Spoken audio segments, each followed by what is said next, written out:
Let's say you went out for the day, you were driving in your car and you were to get onto the highway and pick up speed naturally, and that momentum would build. And then all of a sudden you realized that you were going the wrong direction. If you were to just stop instantly, the impact of that would potentially be disastrous. However, if you were to take your time and think about where you needed to go, you were to find the next exit, slow down and find the right direction, that would be the best approach to that problem, because you would recognize that there are potential consequences for trying to change something too quickly.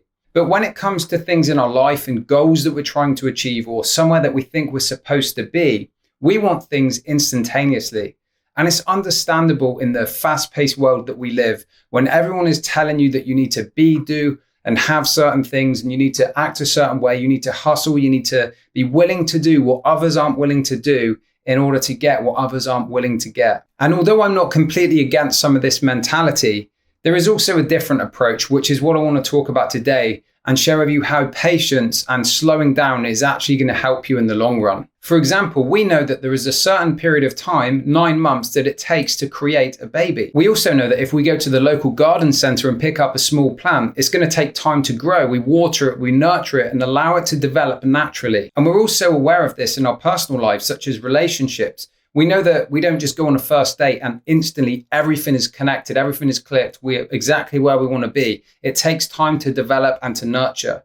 Just like it does for a career, developing new skills, gaining experience, advancing into new roles or starting new businesses. These things take time. But oftentimes when it comes to our own personal growth and the things that we want to achieve, we have this expectation of instant gratification. We want things right here, right now. And if we don't see signs of success, we give up too soon. But patience is actually going to help you in the long run. When we can take the time to slow down and become more present, it's going to impact our relationships in a positive way. We're going to have more mental clarity and inner peace. We're going to be able to deal with things of day-to-day life much better. And we're not going to have as much chaos in the mind that's going to cause us to become overwhelmed and burnt out. But I want to be clear on something here. When I talk about slowing down, I'm not talking about giving yourself an excuse to procrastinate, to put things off, to be lazy. That's not what I'm saying. If there's a time where you feel like you need that and you are overdoing it, then that's for you to decide. But this idea of slowing down is more of a long-term sustainable approach to achieving the things that you want. You know, after working in the health and fitness industry for several years and having worked with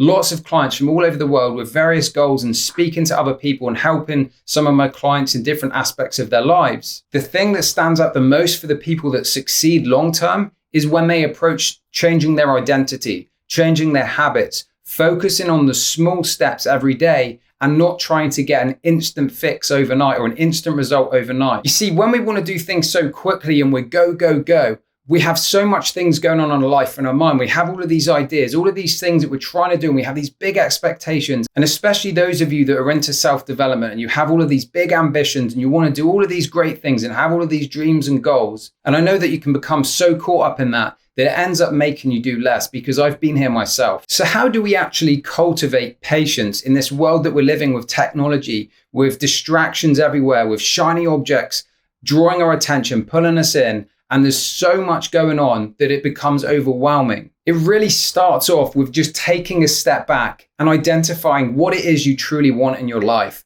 looking at the bigger picture to take a step back and to see where you want to be in the future. This video is really for those of you that feel stuck in your life or feel frustrated that you think you should be further ahead, or you're getting mad at yourself about not being where you want to be, or you just feel like there's so much going on, so much chaos, and you're just looking for a different approach. With practice, patience is a skill that you can develop over time when you're willing and committed to putting attention to it. Here are some of the best ways that you can practice patience that I like to do. Practicing mindfulness and doing meditations to become present of your thoughts and your emotions and your current situation, and spending time to reflect, to see where you're at, to see how you feel, and to see where you want to go. And this is a really important one, but setting realistic expectations of yourself. Not having stuff that's so far away, that seems so disconnected from where you currently are, that it's going to overwhelm you and cause you to stop in your tracks. Now, I understand that some people are more visionary and some people in the more day-to-day details of stuff. So it's going to be different for each of you. But having a way to break down the bigger vision into smaller,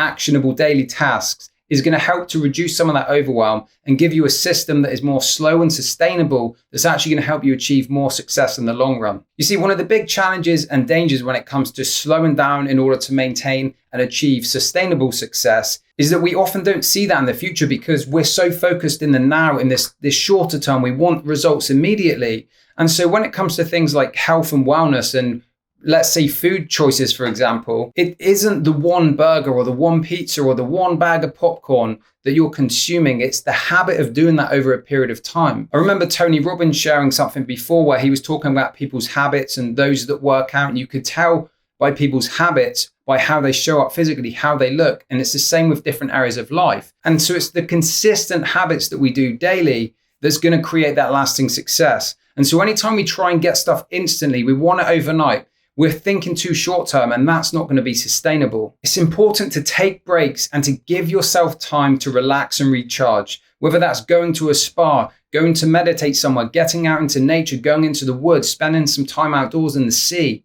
Whatever that thing is that allows you to disconnect and recharge is going to help you to become more present and live in the now. We need to be realistic with this and not be too hard on ourselves and understand that impatience is probably still going to be there to some degree. It's just about recognizing that, becoming aware of it, and then finding time to disconnect and to give ourselves that space to get really clear on the next steps in our journey. Now, I know that some of the challenges around patience comes from a need to feel in control. When we feel like we're not where we want to be in life and we feel like there's all this chaos going on, we really have this sense of we need to take control of it. Our lives seem all over the place. And some of this is about learning to let go, to let life happen and allow it to flow through you so that there's less resistance to help you move towards the things that you want. But the big message I wanted to get across in this video is to say that if you are not where you want to be, it's okay. It's okay to slow down. I know sometimes people have certain expectations, or maybe your parents had certain expectations of where they thought you should be, or where other people think you should be at this time in your life. You're exactly where you need to be. You're on the right track. Take your time, find the path that works for you, and live in alignment with the person that you want to become. If you're looking for some help in your journey to elevate yourself and to upgrade to the 2.0 version of yourself, then click the link in the description where you can jump on a call with me. We can see if we're a good fit to work together and talk about how I can help you take things to the next level. Thank you so much for watching this video, and I'll see you next time.